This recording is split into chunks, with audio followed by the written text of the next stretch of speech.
Okay, pagka-login po natin sa ating SSS account, dito po tayo sa may benefits, apply for maternity benefit.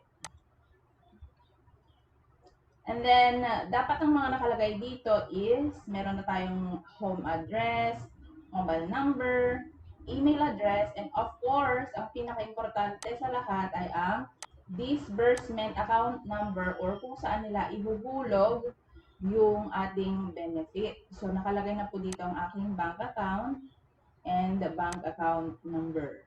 Ayan, bank account number. So, kung wala pa po kayong ganyan, syempre, kailangan nyo po maglagay ng disbursement account. Number 1 po yan na requirement bago tayo makapag-apply ng maternity benefit.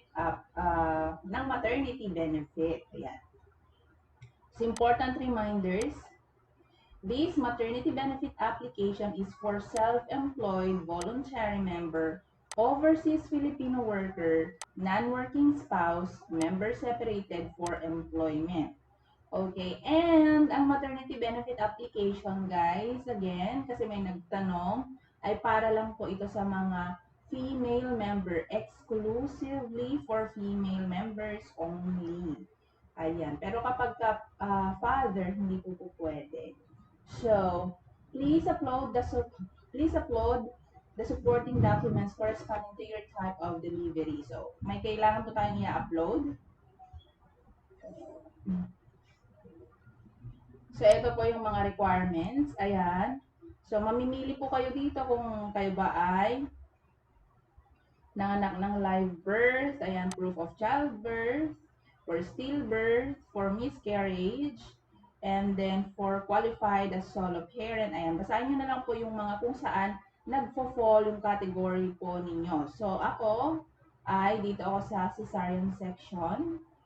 And ito po yung mga kailangan. Any, sabi niya, so kahit isa lang dito sa mga nakalagay dito. Any of the following documents issued by the hospital or medical facility indicating the type of delivery. So, bago kami lumabas sa hospital, guys, nagpakuha ko sa asawa ko ng operation record. Ayun. And then, kung ito yung mga available sa inyo, surgical memorandum, discharge summary report, ayan. Any of the following naman dito. And may nakalagay din dito kapag ka sa abroad ng anak or dito. So nakalagay din dito if cesarean section delivery for delivery prior to March 11, 2019 only kung nanganak kayo before 2019, ito naman yung kailangan ninyo. Hospital record indicating type of delivery. Ayan, para sa mga late nang mag-file ng kanilang benefits. Pero kung 2019, 2021 hanggang 2024, eto, dito sa mga nakalista dito sa mga right side. Ayan. For maternity contingencies that occurred locally, ayan. So, may mga additional pa dito. So, basahin nyo na lang po Ayan. So, dahil meron naman na tayong requirements, so make sure that the above contact information with SSS is updated. So, ito, dapat updated po itong nakalagay dito sa taas. Click here to update contact information kung hindi naman ito yung current mga mobile number ninyo, disbursement account, baka kailangan yung palitan, ganyan. So, ito naman yung pindutin ninyo. Pero, if qualified, ayan, pag okay na, proceeds of the maternity benefit will be deposited to your disbursement account. Hence, please ensure naka-highlight siya, that your disbursement account name and SSS registered name are the same. If you have no record of disbursement account with SSS or you want to update, click here. Ayan. So, make sure lang na yung disbursement account ninyo, ito, ay naka-under sa pangalan ninyo. Hindi kayo po pwedeng gumamit ng bank account ng ibang tao para maiwasan na rin po ang scam na yan. Kasi di ba yung mga iba nagpapalakad sila, nagpapa-assist sila online. Kung po pwede yung ganon na ibang account number pala ang pwedeng nilagay dyan, kung bank account number nila nilagay nila, di wala na kayong benefits. Diba? Kaya strict po dito si SSS na kailangan yung may-ari ng SSS account number lang ang nakalagay sa disbursement account na gagamitin. Walang iba. Kung ano yung pangalan ng SSS number na yan, yun din yung pangalan ng bank account. na ilalagay dyan. So, let's click proceed. Ayan. So, filing date must be within the 10-year prescriptive period from date of delivery, miscarriage, emergency termination of pregnancy. So, ayan, meron tayong 10-year na chance na binigay ni SSS para mag-file ng benefit. So, date of delivery, ayan kung kailan tayo mga anak, lagay natin dito. So, February 15, 2024. Number of pregnancies, 2. Proceed. Ayan. Type of delivery, live child birth. So, buhay naman natin mahal na baby. With allocated leave credits, miscarriage, stillbirth. Wala akong ganon. So, solo parent, hindi naman tayo solo parent. Kung kayo ay solo parent, so ano na yan. With allocated leave credits, wala naman akong ganon. So, ito lang ang pipindutin, live child birth. And then, ito, yung disbursement account ko. Then, proceed. So, number of days, 105. Ayan, estimated amount of benefits. So, ito yung makukuha natin, guys, 42,000. And then, estimated amount of benefit is not yet final. So, estimated lang naman yan.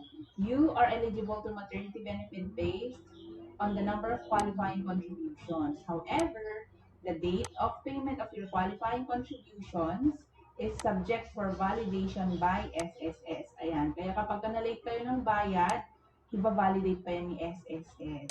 So, date of delivery, ayan, yung nilagay ko na kung kailan ako nanganak, pangalawang baby ko na, live childbirth, hindi naman ako solo parent, and then yung aking disbursement account. Nakapangalan po sa akin yan. And then, attached documentary requirements. Okay, so, ayan nga yung ano kanina, kung ano yung requirement na kailangan natin i-attach. Okay, so, choose document. Proof of childbirth. Any of proof of childbirth. Any of the following: child certificate of live birth. Kailangan din pala yun. Okay. So, kailangan din ng birth certificate ng baby, duly registered with the local civil registrar with corresponding official receipt or acknowledgement receipt issued by the LCR if the filing date of MBA is within 6 months from the date of delivery. Child's issued by the Philippine Statistics Authority corresponding or report of child's birth. Ayan. So, kailangan din ng proof of childbirth. Ayan. Pagkatapos natin ma-upload yung document, yung child birth certificate ng baby, ayan, basahin natin itong certification. I certify that all information and documents provided are true and correct. Ayan. So, just read this, guys, and make sure na lahat ng lalagay nyo ay tama at genuine information. So, i-click lang natin yan. Then, I certify and submit. This action will send the supplied information to SSS. We want to continue. You have successfully submitted your maternity benefit application to SSS on February 18, 2024. Please take note of your transaction details below. You will receive an email on the status of your application upon evaluation review of your claim and uploaded supporting documents. Ayan. So, kapag nakapag-submit na kayo ng maternity benefit application, i-monitor nyo na lang yung email nyo at doon sila mag-send ng mga updates about your maternity benefit application. So, click natin ang OK. Alright, so your maternity benefit application and transaction number is currently being processed. Okay, so i-update ko kayo, guys. Once na na-disburse na sa ating SSS, sa bank account, ang SSS benefit. So, yun lang.